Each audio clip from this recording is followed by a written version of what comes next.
Som un centre de material que ha creat el FAD. La nostra institució és el Foment de les Arts i el Disseny. És una associació que aquest any té 120 anys i que és una associació sense ànim de lucre que agrupa dissenyadors de tots els camps del disseny, és a dir, arquitectura, disseny industrial, disseny de moda, disseny gràfic, art d'artesania. I des d'aquest punt de vista, tenim 1.000 membres, i d'aquest punt de vista, diguéssim, hem entès, ara fa 15 anys, que els havíem de donar un servei que després, més enllà del que és la nostra institució, és un servei que donem a prescriptors i a empreses. I concretament, diguéssim, la iniciativa ha sigut de pensar que els prescriptors no tenen sempre el temps ni la possibilitat de tenir tota la informació o la màxima informació de lo que són aquests materials amb prestacions d'innovació, de singularitat, que els hi poden ser útil i ser aplicat en els seus projectes. Aleshores, diguéssim, el que fem és treballar per ells en el sentit de que tenim una vigilància tecnològica continuada a la que anem buscant i localitzant proveïdors de materials i de tecnologies arreu del món que creiem que són interessants, és un punt de vista subjectiu, però, diguéssim, a partir del coneixement que tenim del sector del disseny, que són prescriptors que entenem que tenen molt a veure amb la introducció de la innovació, als seus productes, a la creació d'espai i de productes, doncs que creiem que aquests materials els hi poden aportar solucions. I doncs, una vegada que tenim localitzat aquests materials, els demanem de manera a tenir les mostres físiques dels mateixos, perquè creiem que en aquest món on tot són imatges i connexions digitals i convé no perdre de vista el que és el coneixement físic de la matèria. I, de fet, estem comprovant que hi ha una memòria important i a partir de l'experiència que tenen entre mà els materials. És a dir, aquesta proximitat física amb la matèria és molt important per nosaltres i per això hem reunit 4.500 o més mostres, totes elles que es poden aproximar i tocar i descobrir en aquest centre que tenim a Barcelona. I, a més, tenir accés a través d'una base de dades que hem creat a informació relacionada amb aquest material, amb el proveïdor, poder estar en contacte amb ell. Som un connecting center, podríem dir, un lloc de connexió que permet el més ràpidament possible que un prescriptor, una empresa, estigui en relació amb un proveïdor per treballar. Ens hem posat en marxa fa 15 anys i el context no era el que tenim ara, evidentment. És a dir, que si bé era més complicat d'entendre què podíem aportar, ara mateix és evident que el context, diguéssim, i la necessitat de reformar molt els materials que utilitzem, les tecnologies que fem servir, fa que realment ara és cert que la innovació ha de ser sostenible, és una evidència. És a dir, i nosaltres al respecte tenim un discurs molt específic, és a dir, que creiem que no hi ha bons i dolents materials o tecnologia per ser sostenible, sinó que té a veure amb com els apliquem, com ens hem d'informar sobre tot el recorregut que ha permès el material i la tecnologia d'existir i ens hem d'informar en quin serà l'impacte del disseny que se li aplicarà i quin serà el futur de la gestió d'aquest producte, dels materials que el composen i les tecnologies associades. És a dir, la sostenibilitat és una inquietud, és una és voler fer les coses millor i també tenim un director científic, Robert Thompson, que té una formació polifacètica que junta formació en enginyeria, en química i en disseny, i creiem que és important que la sostenibilitat sigui vista d'una manera positiva, és a dir, no amb el pes de... Veiem sovint, saps, les empreses i els alumnes, perquè fem formació a universitat i escola i empreses, i veiem a quin punt hi ha com una espècie de bloqueig o una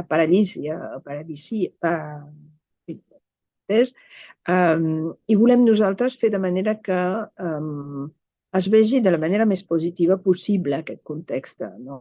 Per precisament fomentar, diguéssim, una creativitat documentada, o sigui, i estarem al costat per ajudar a documentar, però això és important per nosaltres. És a dir, un activisme versus la sostenibilitat, però positiva, sense quedar-nos estancats en pors. Resulta que el Design Hub Barcelona és la seu de la nostra institució. Hem estat convidat per l'Ajuntament a ser un dels operadors d'aquest edifici. És evident que és un lloc on la indústria creativa està molt representada. I això és una estratègia també, de pensar que la penetració de les bones pràctiques en matèria de triga de materials i tecnologia, les bones pràctiques, el disseny és un vector de penetració i per això ens interessa ser localitzat aquí. Llavors, és un lloc que està situat molt en connexió amb el Centre de Documentació del Museu de Disseny. És curiós perquè nosaltres d'alguna manera documentem a través de la matèria, ells documenten a través del llibre, però l'objectiu és semblant i està bé que estiguessin propers i la situació doncs, en aquest edifici serveix a que podem rebre el públic en general, però és cert que de moment, i donat la infraestructura nostra, la manera d'apropar-se dels materials, ens dirigim més a un públic més preparat, més expert, no? O sigui, nosaltres, d'alguna manera, fem, diríem, 3 activitats. La generació de coneixement, que és el que hem abordat abans, que és detectar aquests materials, aquestes tecnologies i organitzar-la perquè el coneixement estigui a prop i fàcilment abordable. Però fem transferència d'aquest coneixement a través del training, de la formació que proposem a universitats i escoles, que rebem unes 50 escoles i universitats a l'any, nacional, internacional, o sigui, és perquè al final no existeix a les universitats un lloc com aquest que permet això. I fem finalment disseminació, és a dir, a través d'exposicions, a través de jornades, a través de participació en fòrums més públic, és quan doncs, arribem a un públic més gran, menys expert. Nosaltres hem arribat fins i tot a fer productes. Hi ha una empresa que es diu Thermix, que és una empresa d'eines, fabrica eines de peluqueria, i hem treballat amb ells un raspall, sí, amb propietats específiques, funcionals, per arribar a determinat resultat durant la pràctica a la peluqueria. Després hem treballat per un distribuïdor que és Leroy Merlin per arribar a establir materials per al rec de les plantes. Fem assessorament amb empreses que no podem nombrar perquè hi ha un NDA pel mig, però podríem dir que actualment estem treballant amb grans grups, com Volkswagen sí que ho podem dir, amb la iniciativa Carnet estem treballant. No puc dir l'objecte de la investigació que fem.